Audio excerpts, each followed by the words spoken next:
Açık deb жарыялап коюуга уруксат бериңиздер. Добуш коем, добуш берип коюңуздар. Макул, каршы жок. Рахмат барыңыздарга. Барыңыздарга кагаздар жеткен болуш керек. Ал жерде эчтеке жок.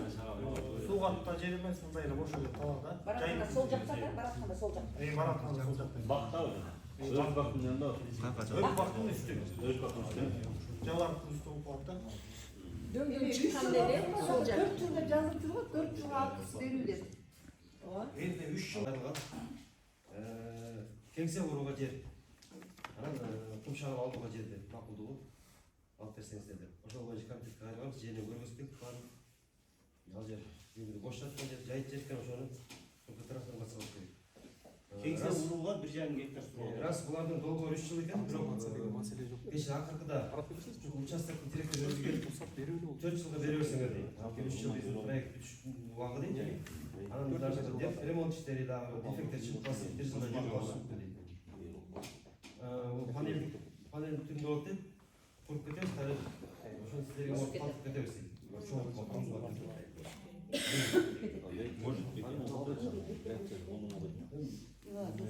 Транспорт өкүлдө ошол жерде ал буюрса калтыртабыз дейт ошол жака. Кара бир айлысын Алдагы жайыт жерди сурап трансформация кылып атасың да, элдер каршы болгон жокпу? Элдерде мындай ойлоп уктаган канчапсыңарбы? Жайыт жерди айтып атасыңар да, азыр жайыт жерди жанагы же шагал болуп жаткан жерби? Жайыт жер, андай көрүп келдик. Комиссия мүчөлөрү барып көрүп келди, ал жерде. Жергиликтүү элдердин ой пикирин уктуңарбы? Мал жайыла турган жер эмес да. Негизи эмес жок. Андай бирок ал жерге чөптөр чыкты. Суу өмүр чыккан эмне чыкты. Как соо жер аны. Жеке ойым. Алдагы могу курулуш курганмын.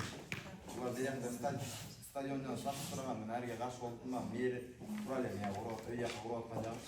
Кайсы жер ошондо мындай? Билем айтсак. Бул жанагы чыгып баратканда сол жакта экен.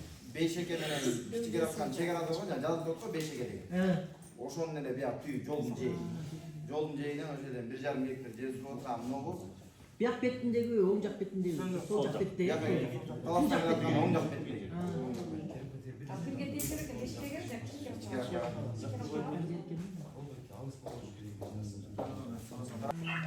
Урматтуу депутаттар, кездесиздер мындай тартипти сактайып, жер адис бүгүнкү күндө азыр маалымат берип отурат. Анан суроо жооп өтсөк, бирдене тартип сактап, өзүнүн убакытта албай, урматтуу депутаттар.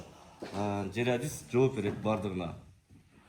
Сиз толук кандуу маалымат берип койсоңуз, бүгүнкү күндө башка жерлерди көрсөтүсүздөрбү, анан действительно проектте бар бекен ошондой бекер жер бергенге, анан панелдерде келишим менен бүгүнкү күндө кагаз жүзүндө сиздерге калтырып кетебиз деген кепилдик барбы? Анан биз суроо жооп берсек. Бул боюнча Урматтуу депутаттар, тынчтанып койсоңуздар. кеңеште уруксат алынгандан кийин буга бизге келет. Меморандум кол коюлат экен. Ал жерде баягы экологиялык кырдаалды кийин кайра калыбына келтирип кетүү боюнча рекультивация. Анан таштанды боюнча биз менен келишимге отурат экен. Таштанды биз тазалап берет экенбиз, төлөп берет. Анан ошонун баарын биз юристтер менен келе берсек, баардыгын кол коюшабыз дейт. Ошол деген мындай калкка зыян тийбей тургандай кылып келишебиз дейт. Жерде жашай турган болот да, Жашабайт экен, офисте. Бар болсо ошо экология биринчи жөнөтүп туруп ошонун кагазын бизге берген материалга тиркеп койбойсуңар. Биз ошолордун баарына сыйлап сетип анан чечим кабыл алайлы да. Силер алып келип депутаттарга салып койдуңар. Эртең көтөрүп чыгасың кагаз, мен депутаттар уруксат берип койду деп туруп. Айылдын чогулушунун протоколун алып келгиле. Представительдер келсин, ошонун баарын реттеп туруп алып келсеңер, анан биз ойлонуп турган жерге чечимди бергенге макул элек, же макул эмес деп бере турайык да. Азыр эч ким жок мына, кандай чечим кабыл аласыз? Ким защитаган? Мен алган кийин жана корутуулар өздөрү алат экен. Экологиядан алат, санэпидден. Жок, представителин айтып кетпеди. Представители келсин, айылдын элинин протоколун, чогулушунун негизин алып келгиле, макул же макул эмес. Экологиянын уруксат кагазын бергиле. Экология уруксат кагазын эмне деп алабыз? Эчтеке ала бербейт. Күч эртең экология эмнеге барат анда? Трансформация болорду. Карайт да, туурабы? Башка курулуштарды жасайт экен. Түштүктөр атында көп объект жасалган экен. Жана наклад болуп калган жер эмне болот эми? Биз алып кете беребиз дейт аны. Ошолор айтты. Тиги бербейбиз десе эмне болот? Аларга да чыкты. Эми ал санап деп атат. Мыйдан окутуп дейт. МЧС, Минтрансқа. Бул мамлекет долбоорго жооптор болуш керек экен. Өкмөткө да мерге бюджетке биздин бюджетке бирдеке жүрөйүк акчачы. Муну бекер берип койгондо шагалдын баарын айдын баарын талкайт. Эртең жанында колягынан чаңгыл өтүп баратса аларың келип мага айтса, эмнени карап атың деп атат. Эмне деп жооп берем?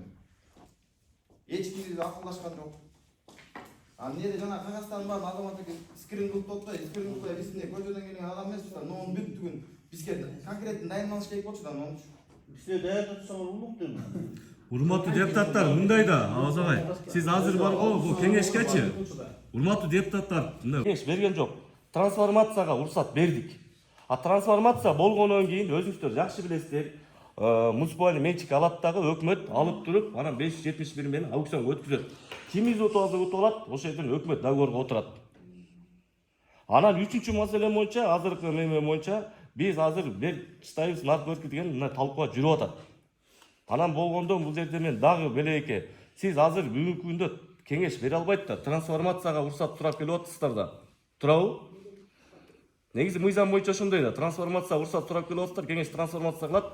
Анан сала Бекен Анаркулович айтканда сал астыга кетип калдык да бир азча. Негизи муну баарын кылып алып туруп, анан кийин өкмөт Тауып келип конкретный көрсөтүм факты менен.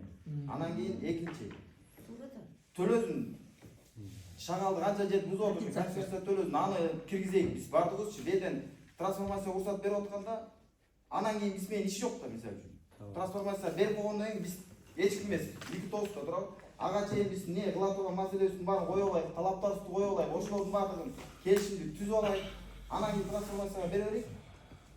Талаптарыбызды коюп алайык да депутаттар. негизи сиз абдан туура маселени айтып атасыз да, бирок ушуну комитетте бышырып туруп алып чыксаңыздар, бүгүнкү күндө сессия жеңил болмок да. Мен ар дайым комитетке сунуш кылып айтам. Жеринен көрүңүздөр, баарын бышырыңыздар депчи. Тиешелүү кагаздарды алыңыздар. Эгер сиздер коркунду бербесеңиздер, мен сессия уюштура албайм. Отында эл мененчи элди ойлошубуз керек да, негизи жана мамлекет туура, мамлекетке башчылык. Кичинекей бастык башка айнек дегендей, а? Анан кийин Азыр жатаклап. ошол бирден бир мен башка кагазым сурбайм, бирок абасын кичикирээк элине барып бир чогулуш өткүзүп, түшүндүрүү иштерин жүргүзүп койсо жакшы болот деген оюмду айтып коеюн дегем да. Сразу ошону Ооба, биз конкретный поручение бериңиз, барып чогулуш уюштурсун. Жөндө сиздерден өкмөт аппараттан маалымат берип коюңуздарчы. Бияка келип аласыздарбы?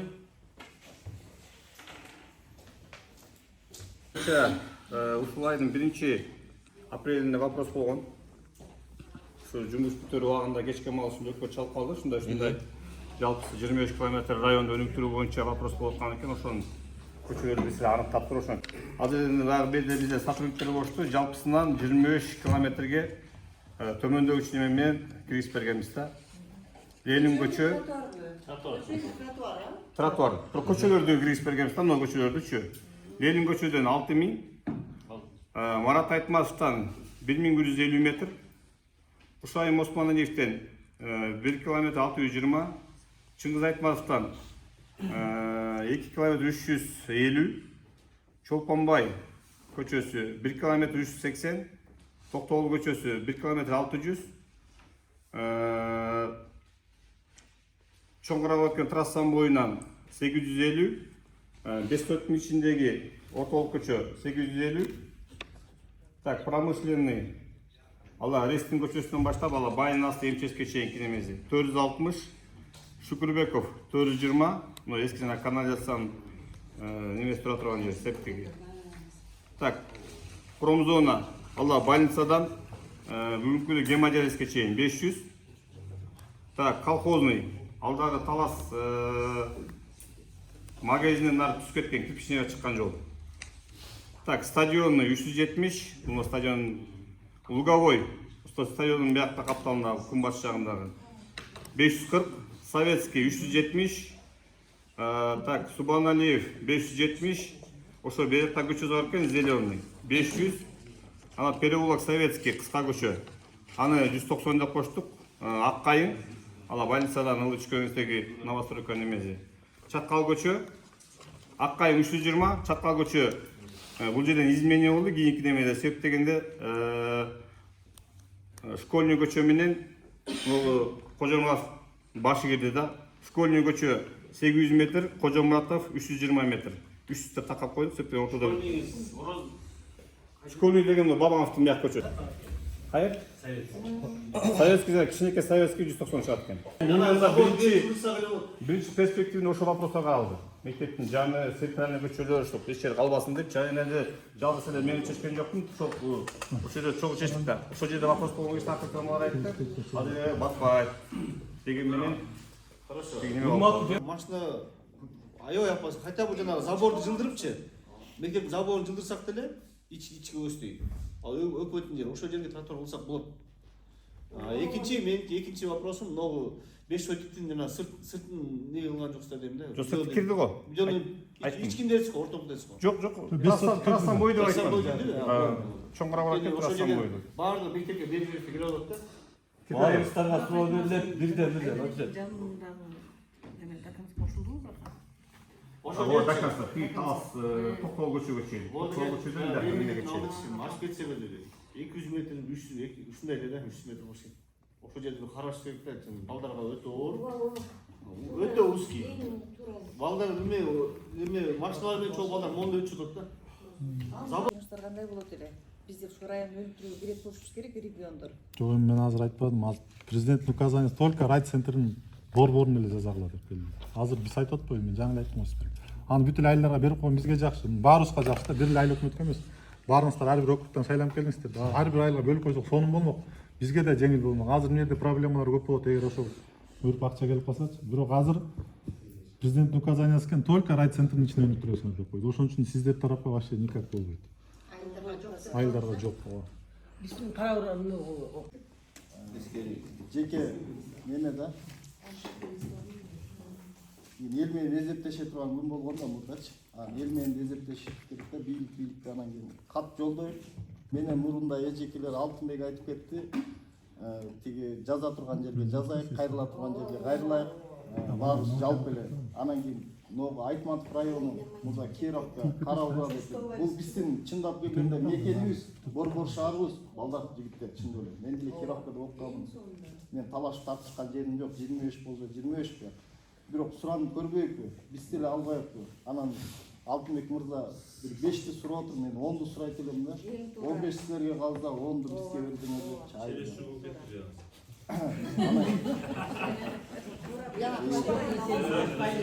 Урматтуу депутаттар, ар бир депутат айтканга Талашбекович, ар бир депутат айткан укугу бар, угуңуздар.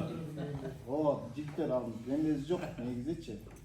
Талаш жок, анан эгерде болсо, мүмкүнчүлүк болсо бизге ушул колдон кезде баягы 50-50 деп жакшы ынтымак түзгөнбүз, ошо 50-50 деле бызак болмок, анан кийин район болгон менен 15ти силер алдыңар, 10ду биз алдык деген эле ой. Мен жеке мен айтсам эле болуп кала турган нерсе эмес, мен өзүм оюм, башка дагы бирөө 15ти сурар, 10ду мынтер. Аны мен билбейм, мен жеке өзүм оюм да. Кандай дейсиздер аны? Жалаң тротуар жөнүндө бердиңиз, жана садик мемлекеттеринде дагы маалыматыңыздар берип коесуздарбы жана? Биз орун болуп ошондо. Бирөө 5 сотка, бирөө бакыяна бар. Оттан кийин бакыяна садик жок болот. Азыр ушу кээ аксакалдар капа болуп калды, менин кира менен. Амалбай айткан жолу эмнеге 50 орун болсо деле алып турабыз. Бака келерек болду, мен батчы. Анан жакшы иштеп берген экенбиз. Жеке кабыл алам дептир, эгер болуп калса, аны кече замдар менен сүйлөштүк. Менен бере турам. Ошону киргизип бергиле деп сурамын болсо. Азыр ал жерде чоң мектеп бар да, ал жерде карашыбыз керек да. Тротуар сөз жок болуш керек, мектептин жанында окуучуларга мүмкүнчүлүк болуш керек да, басканга.